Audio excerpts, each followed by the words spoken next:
Olá, bom dia a todas e a todos. Estamos aqui em mais um arquitetura não, aqui mais um planejamento patrimonial sucessório, a live com as queridas professoras Simone.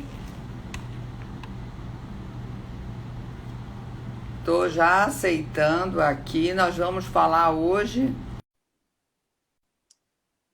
planejamento do PPS, planejamento patrimonial sucessório. Estou vendo que o Diogo também já entrou. Oi, Carol, bom dia. Bom dia, tudo bem? Tudo bom dia a bom? todo mundo. Vou tirar um pouco aqui essa claridade.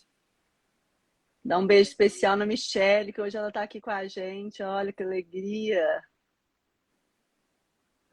Michelle é leitora dos nossos livros, né, Dani?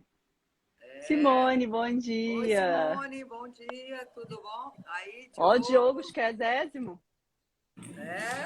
Olá, pessoal, tudo bem? Ô, Diogo, você é todo Tudo chique, bem. eu aqui hoje até de camisa de agro, Dia de julgamento no PJ, então, sustentação oral e prestigiando as queridas professoras. Então, Isso aí. estou aqui no pé. Ah, dá muito chique. Eu vou botar aqui, habilitar os Obrigado. comentários. Acho que foi. Agora você fechou, mas estava aberto. Bem, Diogo, primeiro queria te agradecer, né, dar um bom dia a todos e a todas, cumprimentar também aqui a professora Simone, a professora Ana Carolina. E, Diogo, é uma alegria, obrigada aí pela sua disponibilidade. Eu sei que o Diogo também vive correndo para cima e para baixo, mas obrigada aí por esse tempo de conversar um pouquinho sobre isso, sobre PPS, agronegócio, né, que é o tema aí da nossa live de hoje. E te agradecer e dizer um pouco, né, o que tem de diferente nessa advocacia, para ser específica, e se tem diferença de uma advocacia tradicional, por que o PPS é tão importante? E aí, então, um beijo nas meninas. Olha, muito obrigado pelo convite. Tu sabe que as três que estão aqui, estou ladeado de três professoras que eu respeito e admiro muito. O curso de vocês transformou a nossa advocacia aqui na Ponta, trazendo mais conhecimento técnico e também experiências profissionais. Então, a honra é toda minha de estar ladeado com vocês nesta live.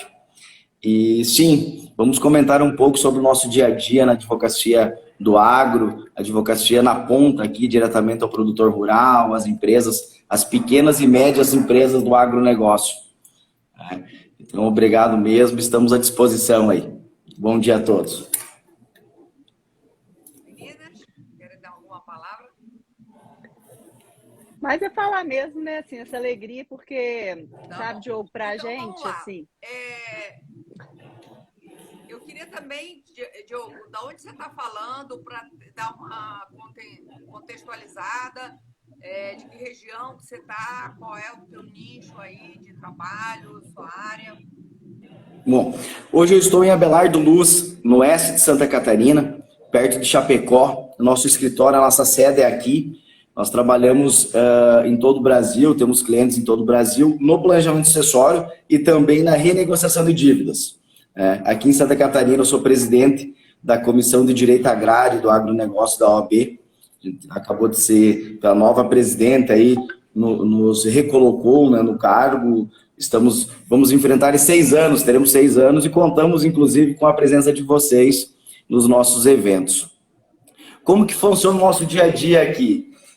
A gente atende, basicamente, produtores rurais, pessoa física. Pessoas que saíram de pequenas propriedades, nos anos 60, 70, vem trazendo toda a cultura e o legado dos seus pais, seus avós, e hoje, com essa transformação do agronegócio, estão preocupados em como gerir as próximas gerações, como trazer, como manter a propriedade e a perpetuação da atividade rural. Esse é o grande desafio do agronegócio. Muito se fala no agro, os números do agro, mas poucos conhecem a realidade do agro e como auxiliá-los na perpetuação dessa atividade. Então, basicamente, é isso que a gente ajuda. A gente ajuda a proteger o legado, perpetuar o negócio e também trazer um reequilíbrio financeiro. Afinal de contas, nos últimos anos, houve uma facilitação de crédito também. E muitos produtores utilizaram esse crédito para fazer novas aquisições, novas propriedades, só que, infelizmente, não conseguiram balizar a forma de pagamento conforme foi pactuado com o banco. Então, precisa fazer esse reequilíbrio, visando, por óbvio, a saúde financeira do negócio e também, como é o caso do Rio Grande do Sul, de Santa Catarina, Paraná, nós tivemos várias intempéries. Isso também acaba criando um problema no fluxo de caixa da empresa, né, do produtor rural, e por isso, aliado ao planejamento sucessório, você consegue auxiliar o produtor. Basicamente, é isso que a gente faz na ponta.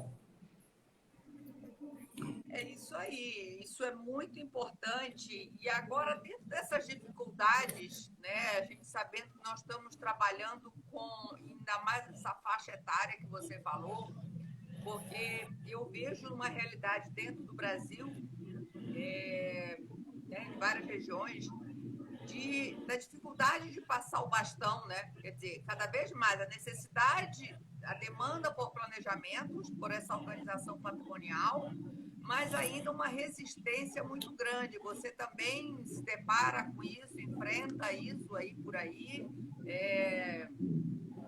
Como que... Nós estamos num momento único. No meu sentir, nós estamos num momento único no agro. A gente brinca, os gringos, né? O sulista aqui de Londrina para baixo é todo gaúcho aí para o pessoal do norte. E eles povoaram o Brasil. E hoje, o que a gente está vendo?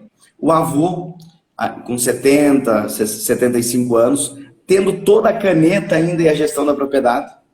Os filhos, muitas vezes, com 40, 45, na propriedade, mas numa condição quase que de funcionários. E o neto se formando em agronomia e entrando com todo o gás no negócio. Como gerir isso? É a grande dificuldade que nós temos hoje. E por isso, pessoal, eu digo que eu comparo a advocacia no agro a uma clínica médica. Há um tempo atrás, nós tínhamos um clínico geral, que independente do teu problema de saúde, tu iria nele. Posteriormente, criou-se, né, surgiu várias especialidades, assim como no direito. Hoje, tu não vai mais no ortopedista.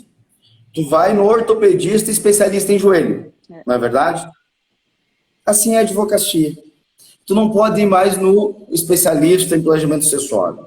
Tu precisa ir no especialista em planejamento sucessório do agro. E por que eu falo isso? Porque mais do que entender o direito, tu tem que saber aplicá-lo às dores, aos anseios e às dores da atividade, de quem está na atividade. E só conhece isso quem vivencia o agronegócio. Porque muitas vezes, não raras às vezes, nós temos conflitos de interesses. E às vezes esses conflitos, eles são escondidos das reuniões. O filho não fala que ele está com inveja do próprio neto na gestão porque o avô abraçou o neto e está trazendo ele como sucessor. E aquele filho, no agro, nós temos a nossa geração, o que aconteceu? Os pais não queriam que os filhos sofressem no agro, na verdade. A geração dos 40, eles falaram, não, você vai estudar. Vida difícil fica para mim. Só que o agro se transformou tanto que aquele filho que não saiu para estudar e ficou na atividade, se tornou sucessor, ele está numa condição muito favorável. E às vezes o outro filho virou médico, advogado, farmacêutico, independente da atividade. E agora? Como gerir o sucessor versus o herdeiro? E essa é a maior dificuldade. Além de vários sucessores, nós temos os herdeiros, que são diferentes. Então, por isso, o que a gente sente na ponta? Qual que é a importância? É sentir o objetivo dos presentes e não travar o planejamento sucessório. Fazer ele de uma maneira simples e objetiva. Porque nós não podemos trazer muitos regramentos dentro de uma estrutura que não se adapta. Então, a gente cria, na prática, alguns gatilhos. Olha, se acontecer isso, acontece aquilo. Algumas regras absolutas e outras flexíveis. E aí vem o que a gente sente na prática com uma facilidade grande, quando você traz algumas metodologias de reuniões. Porque quando você faz reuniões e os sócios conversam, têm diálogo e sabem o que está acontecendo, a chance de ter conflito é menor. Eu não sei se era isso, Daniela, que tu me pediu, mas é mais ou menos nesse sentido que a gente vai enxergando.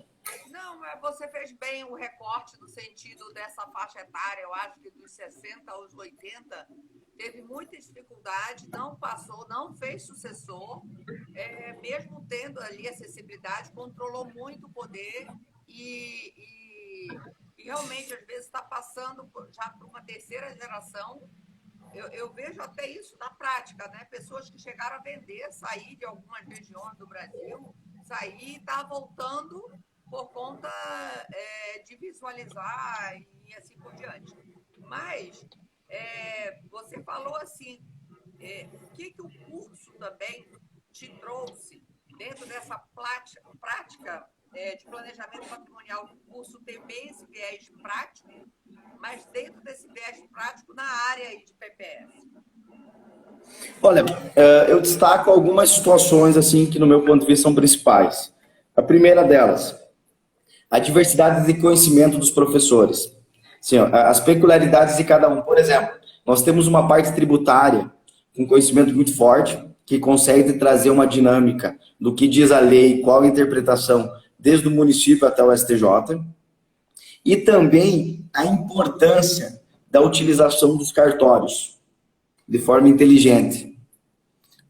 Nós temos, assim, ó, desde uma ata notarial, que muitas vezes não é utilizada, a uma correta escritura pública, procurando cartórios corretos, né?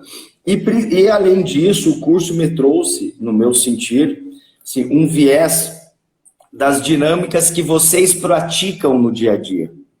Seja no planejamento, seja técnicas de cobrança, que eu acho que é uma dor grande do advogado. É saber precificar o trabalho. E isso vocês são fantásticas, sabe? O desenho de como precificar o trabalho do advogado e também da importância dele não trabalhar sozinho. Dele ter um contador de parceiro, dele ter outros profissionais ao lado dele para prestar um bom serviço. Ô, Diogo, deixa eu te perguntar uma coisa. E assim, você já trabalhava no agro antes, né? O curso, assim, né? Você já falou assim, dos ganhos, mas o que ele impactou concretamente assim, a sua carreira?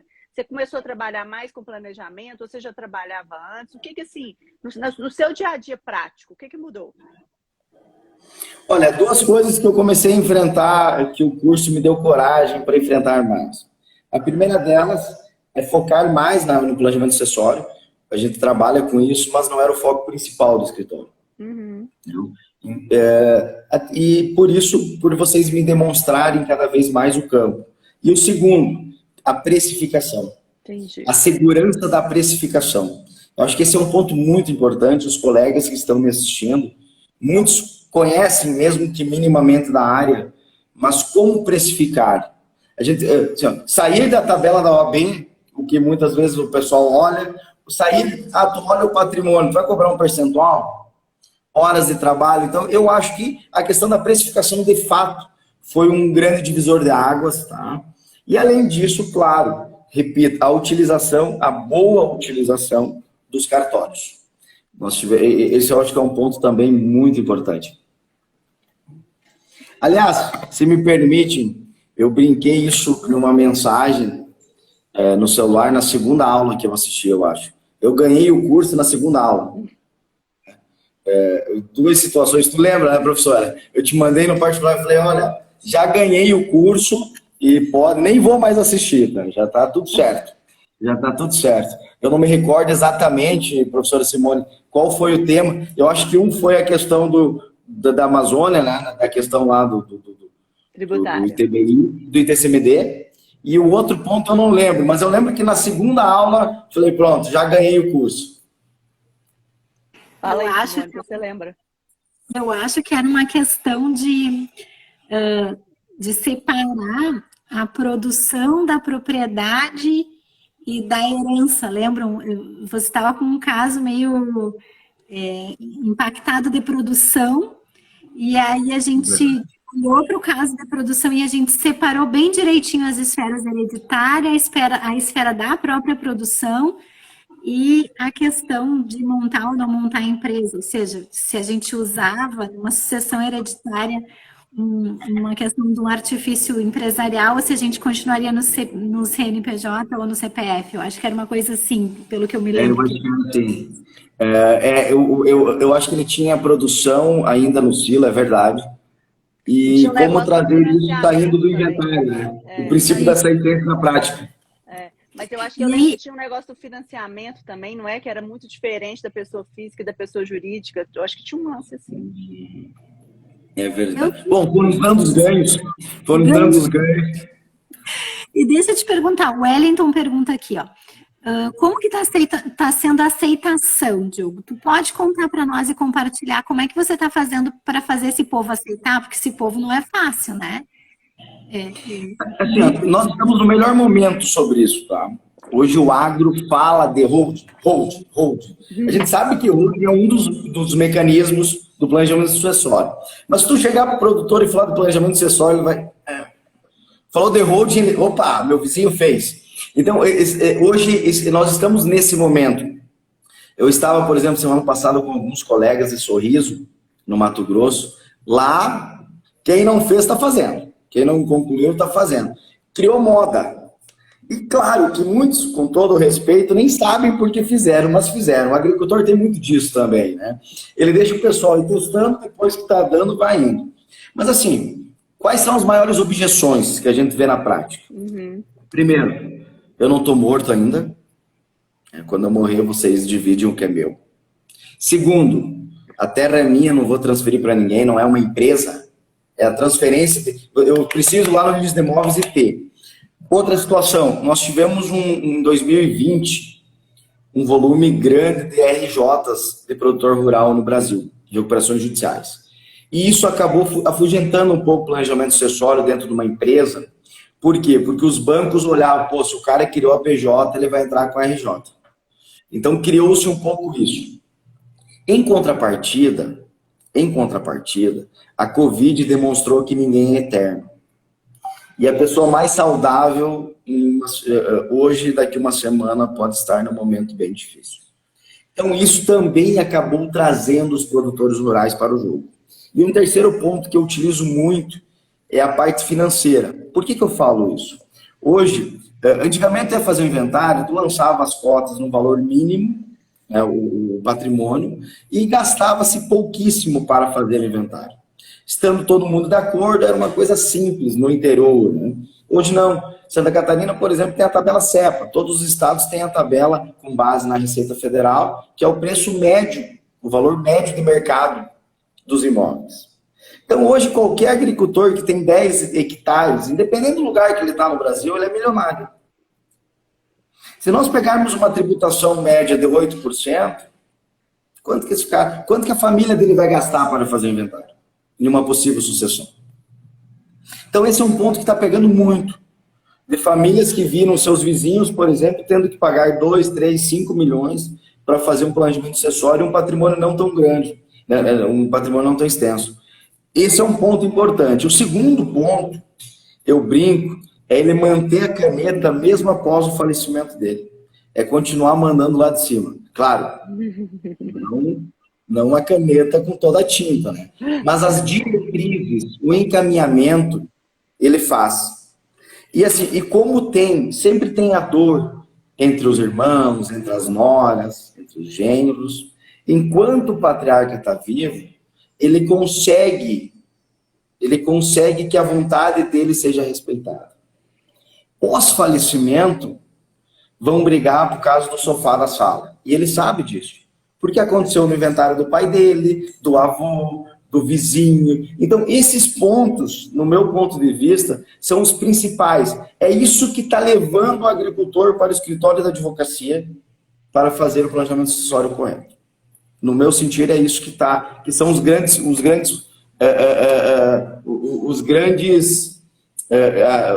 os grandes objetivos deles são resolver esses pontos. Mas, Diogo, tem uma coisa, por exemplo, exatamente como você falou. Independente, né, da extensão, o agro, ele trabalha com muito imobilizado, né? Então, por exemplo, o patrimônio dele é diferente de uma empresa urbana. O patrimônio urbano ou o patrimônio rural, ele está, grande parte dele, imobilizada. Terra deu um boom no Brasil inteiro nos últimos anos, em função de outros fatores, né? Mas a margem diminuiu muito também. Então, eu acho que é isso que, quando você fala, é que se antes teve briga, a coisa ainda ia tendo. Hoje em dia, a margem diminuiu muito e tem que ser muito tecnicista, né? Eu acho que a necessidade, a tecnologia chegou no campo, não só por maquinários, pelos insumos e tal, mas também no profissionalismo, no sentido de ter os números mais na ponta do lápis, vamos dizer. E tudo isso demanda uma maior atenção, porque se vai se dilapidar, né? Vamos supor, então, em função de alguma briga. Eu acho que é essa que é a demanda, e porque um valor muito grande, por exemplo, ainda mais aí na região sul, imagina, pequenas áreas valem um absurdo. Sul, Paraná, Santa Catarina, né? Rio Grande do Sul. Então, o valor imobilizado é altíssimo, tem outras formas de renda. Então, isso eu acho que é um dos fatores, complementando, né, as suas demandas, que eu acho que é um pouco em função dessa realidade. Professora, desculpa, pode falar. Não. E a outra, eu também tenho visto, não só através de trocas de ideia com outros colegas, o Antônio Zanetti, já desse num evento, o Rodolfo, numa pós bem específica de agro, aí também no evento que eu e a Simone participamos, aí no Paraná, na OAB do Paraná. Mas o que a gente sente também é que uma geração mais nova está indo por opção para o campo, está tendo um retorno dessa geração. E ela está vindo, e aí eu acho muito importante falar da presença das mulheres, tá? Eu acho que a mulher, nessa nova agora, está vindo ocupar um espaço que é muito tradicional, muito conservador, muito machista, e aí é mais uma área que as mulheres estão se inserindo aí no mercado através disso, através do conhecimento, da informação técnica, dos dados, e isso é bem legal também, né? Professora, 2 pontos importantes aí, se me permitir comentar. Primeiro, não tem mais lugar para amador. Nem no agro, nem na advocacia. Aquele cara que faz de conta. Antes você fazia por cima e ainda dava meio certo, dando meia boca já estava bom, como diz no interior. Hoje não existe mais isso. Segundo, se tu pegar a lista da Forbes, que saiu essa semana passada, ela está totalmente destoada da realidade. Porque se tu atualizar a declaração de imposto de renda do agro, tu vai achar algum bilionário. Só que às vezes esse cara não tem 50 mil reais de liquidez. Ele tem 1 bilhão de patrimônio e não tem 50 mil reais.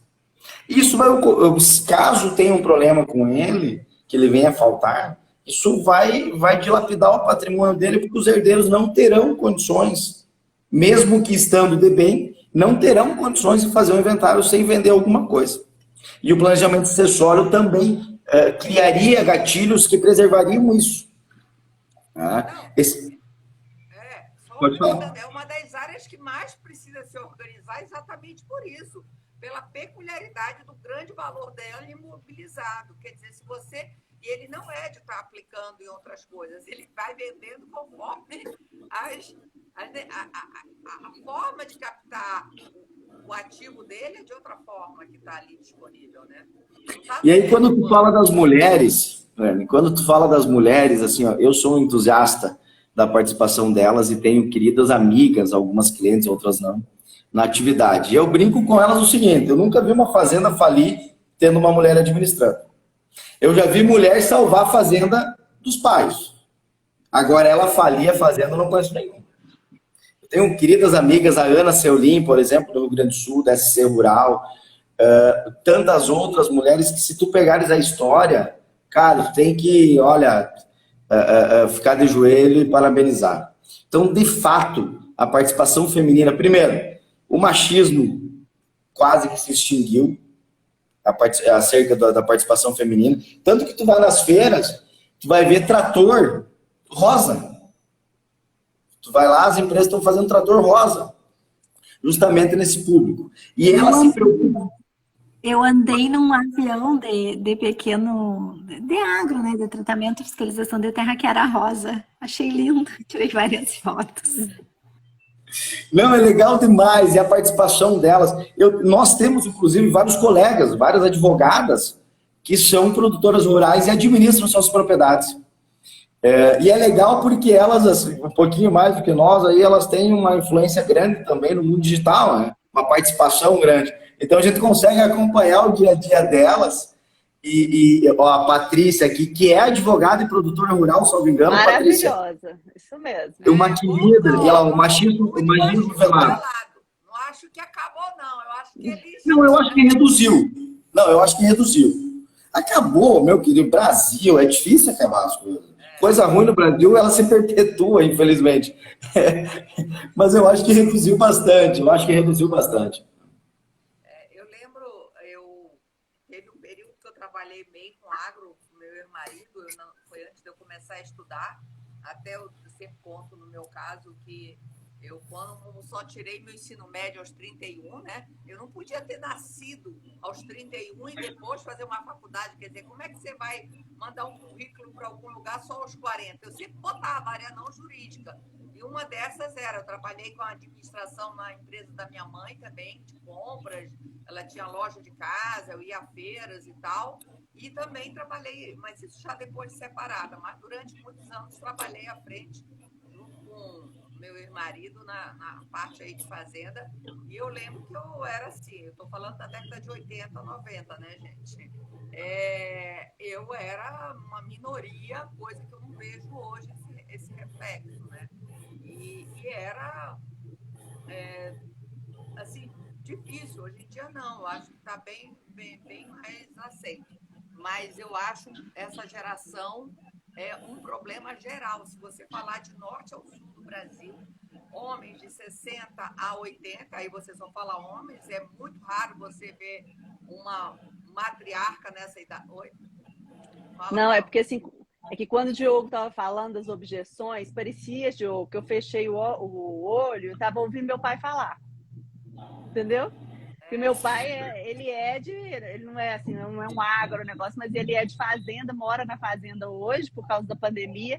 Mas assim, eu fechei o olho, parecia que eu estava escutando meu pai falar, né? Dessas coisas, assim, dessa dificuldade de refletir sobre essa questão, né, do planejamento sucessório na vida macro e aí assim, nas questões mesmo do dia a dia da fazenda, né? Assim, quer dizer, é preciso, e ele está bem nessa faixa etária que você falou, se encaixa em tudo. Meu pai é o seu avatar.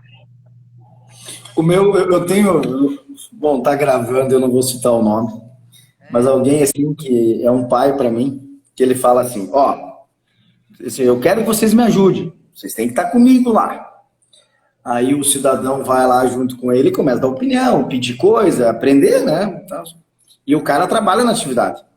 Fora da fazenda, mas tem a mesma atividade. Então, poderia contribuir muito. Ele, não, mas veja bem, acho que mais umas 2 safras vão fazer. Depois eu passo para vocês. Isso já faz uns 12 anos que ele fala isso. Então, é difícil passar o bastão. E assim, e a gente tem que colocar, vamos falar entre nós, a dificuldade que o advogado tem de confiar num colega para transmitir um trabalho, de não centralizar o escritório nele. Eu tenho essa dificuldade. Então, nós temos que entender que eles, com 6 anos de idade, 5 anos, eles estavam levando a marmita para os irmãos mais velhos, enquanto estavam capinando. E foram crescendo e se consolidaram, construindo patrimônio. Então, é difícil. Principalmente o cara do 80 que tem filha mulher. Infelizmente, é verdade. E não, cara, porque ele só tem mulher.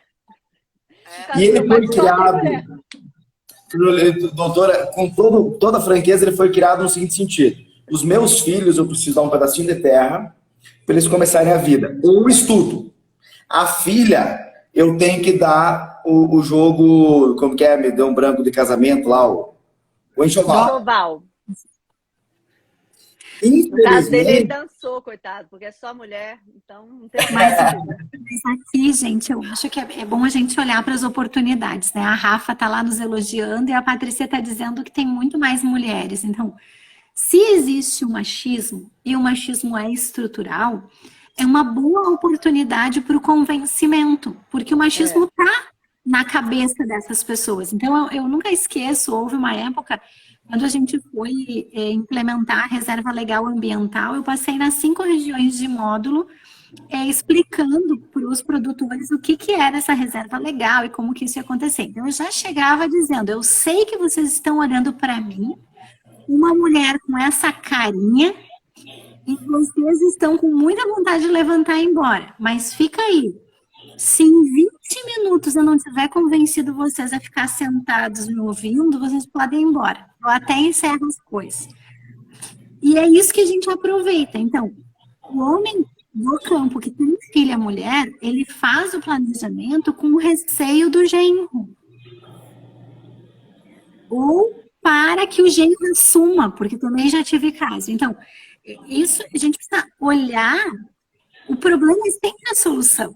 Se o problema é... Exato, Simone. Perfeito. E aí, só complementando, tá certo, eu também já vi os 2 casos, e normalmente é passando bastão para o genro para administrar. Mas com as transformações das famílias e os casamentos sendo mais temporários, ele já tem, às vezes, uma outra filha separada, e aí ele já não quer passar por aquilo.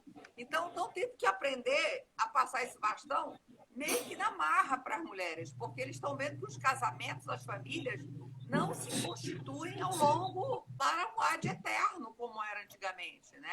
Então, pessoal, se vocês me permitem... Complementando o seu raciocínio, que é por aí mesmo. Se vocês me permitem, eu tenho 2 cases, me perdoe, professora, 2 situações que refletem isso na prática e foram hilárias. A primeira delas, eu estava na reunião e o cara falou o seguinte, o agricultor, 70 e poucos anos. Falei, olha, nós temos que fazer o planejamento correto, o senhor consegue blindar, proteger o patrimônio dos agregados. Olha essa palavra, hein? Proteger, perdão. Proteger o patrimônio dos agregados. Porque no agro criou... Oi? No agro criou-se uma cultura de um planejamento sucessório de aquisições de novas áreas em nome dos filhos. Eu já faço, eu já compro o nome deles. Só que isso tem N problemas. E um deles é a questão do casamento, né? do regime de casamento, que geralmente é parcial dessa nova geração. Tipo, são poucos que fizeram a separação total. E aí eu falando com ele sobre isso, falei, olha, o senhor vai proteger, porque o senhor pode doar, não se comunica, aquela situação. Ele falou assim, não, deixa eu te contar uma. Esses dias eu cheguei da lavoura, entrei em casa, a minha filha estava falando para minha esposa na cozinha que queria se separar, porque não queria mais. Tá? Eu cheguei lá e falei, olha, tu que sabe, só procura um lugar para tu morar, o que tu vai fazer da tua vida, porque o fulano e tal não sabe o que tu está fazendo, não. Quero o genro. Então, tem casos também que o genro é mais do que filho. Tem. Então, por isso que é caso a caso. Eu acho que a Simone já viu alguma coisa pela risada lá, deu alguma coisa assim também. Então, de fato, a gente tem que ver, não tem uma ciência exata, né? Tem que entender, caso a caso, quais são os interesses do patriarca.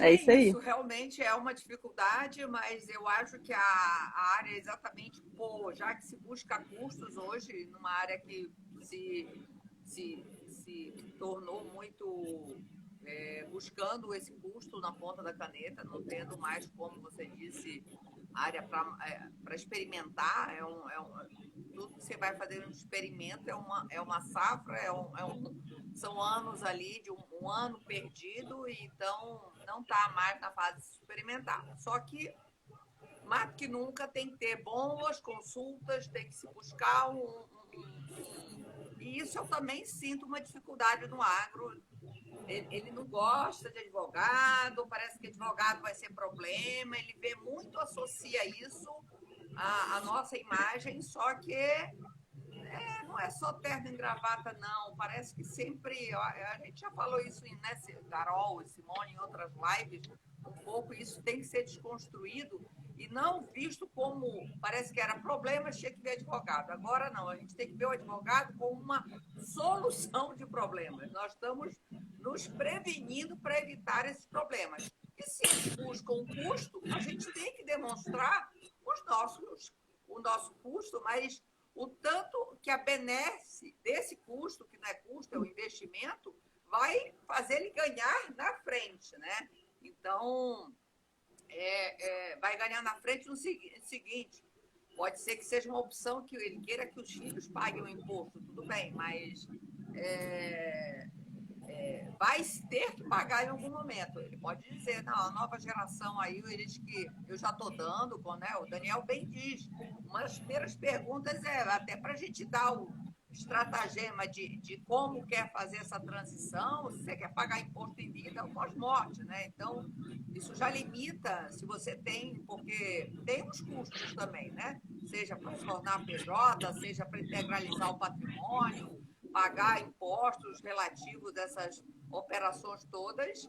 Então, mas eu mais uma vez, acho que é muito importante, já que a gente já está aqui no viés de Instagram, aberto a outras pessoas, quem está ouvindo aí, quem é do agro viu e vai ver essa matéria, isso em outro momento, não só aqui, tá vendo o advogado como uma solução de problemas, e não como de costume, deu problema, eu tenho que procurar um advogado. É a cultura do litígio, né?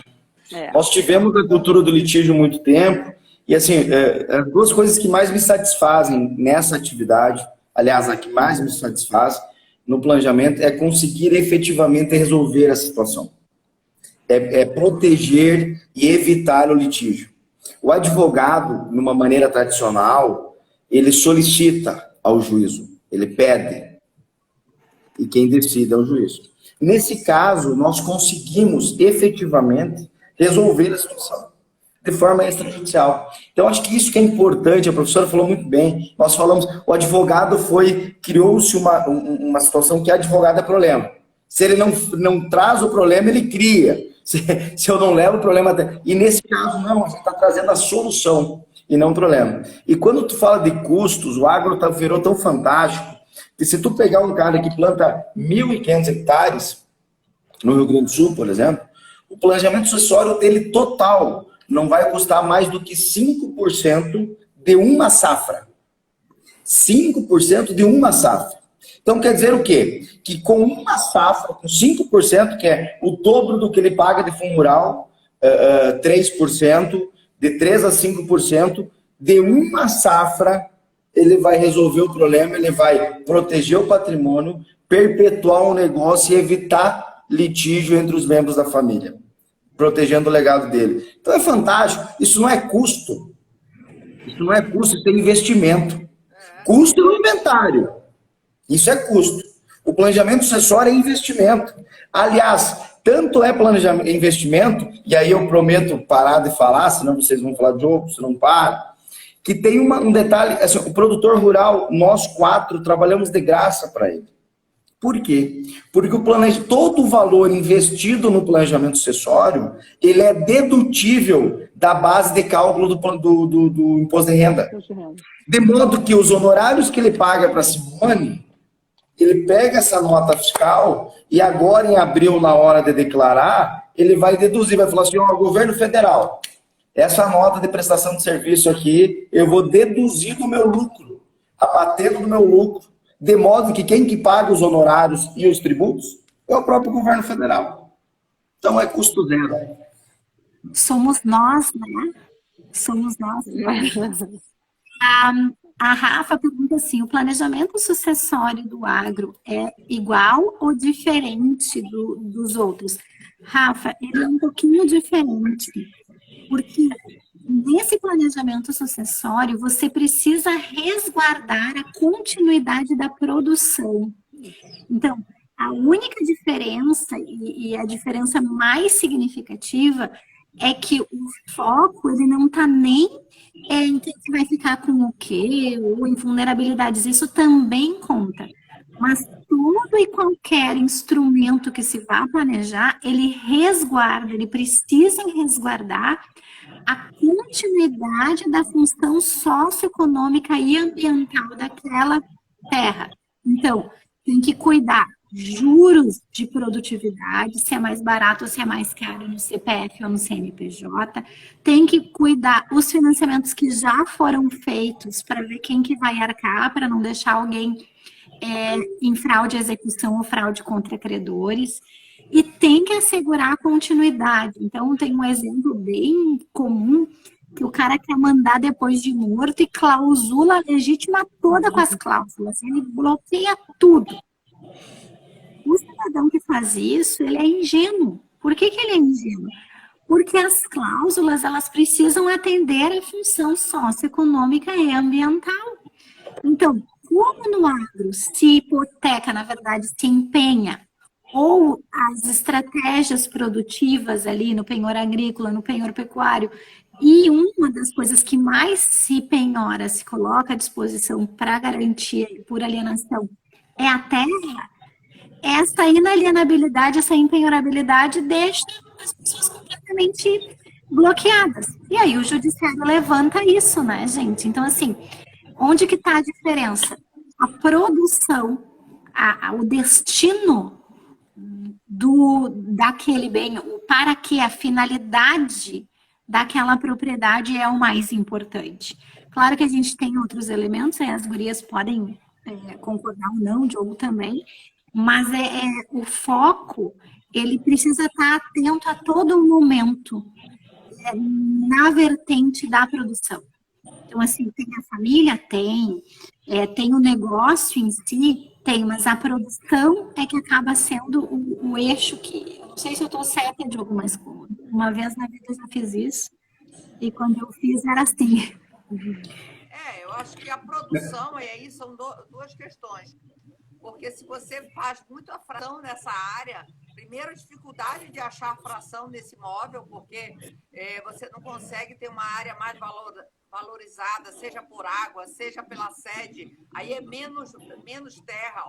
Então, assim, o fracionamento na propriedade diminui essa produção, e aí a própria rentabilidade do próprio negócio, exatamente pelo valor alto do imobilizado. Eu acho que a maior diferença entre uma PJ, não falo nem só de holding, falo de PJ mesmo, de PJ urbana para rural, é pelo grande valor imobilizado, e essa questão da produção, se não for, e a dificuldade, inclusive, de operacionalizar. E é uma área também que trabalha muito com semoventes, né? Então, bens móveis. Também tem uma outra forma. E a característica de não ter muito em caixa, muito ativo disponível, conforme vai precisando, vai vendendo a safra ou os bois, precisa também dessa organização, tipo, e se eu morrer, como é que vai se tocar? Porque se esperar todo um inventário judicial, isso viabiliza qualquer operação. Então, tem que estar muito... Porque não dá para se trabalhar só em cima de alvará judicial, né? E aí, até aproveitando que o Diogo também destacou a questão da extrajudicialidade, né? Tendo aí um projeto de lei, né, para trabalhar, deixando isso tudo mais claro também para os menores, quando tiver menores envolvidos, e principalmente testamento, né? Testamento público. Isso já é possível através de precedentes, né, do STJ e tal, mas eu acho que é solidificando esses entendimentos da tendência moderna, por isso, buscar agilidade. Tempo é dinheiro, acho que é a deixa do quadro de PPS. É verdade. Gente, eu acho que é isso, né? Ficamos por aqui, talvez outro momento, Diogo, fazer uma outra aí, que os assuntos não se esgotam. Não param. Ele levantou a questão das cláusulas restritivas, isso tem uma vantagem por um lado e um problemão em outras. Então, é isso. Tá bom? Meninas? Pessoal, mais uma vez, muito obrigado. Estou sempre à disposição de vocês. Qualquer coisa, como se diz aqui no Sul, né, Simone? Prenda o grito. Ah, pode deixar. E eu queria desejar uma feliz Páscoa, né? Isso, hoje é quinta-feira, amanhã sexta-feira santa, domingo de Páscoa. E, né, o sentido da Páscoa é o renascimento, né? Que a gente continue abertos a renascimentos, renovações, e inclusive aqui no PPS, buscando novos caminhos, aperfeiçoamentos, que tem o planejamento patrimonial sucessório, tem esse viés aí, né? E não ser um problema aí, gente. Bom feriado. Um beijo, obrigada, Diogo. Um beijo, menina. Obrigado, pessoal. Tchau. Tchau.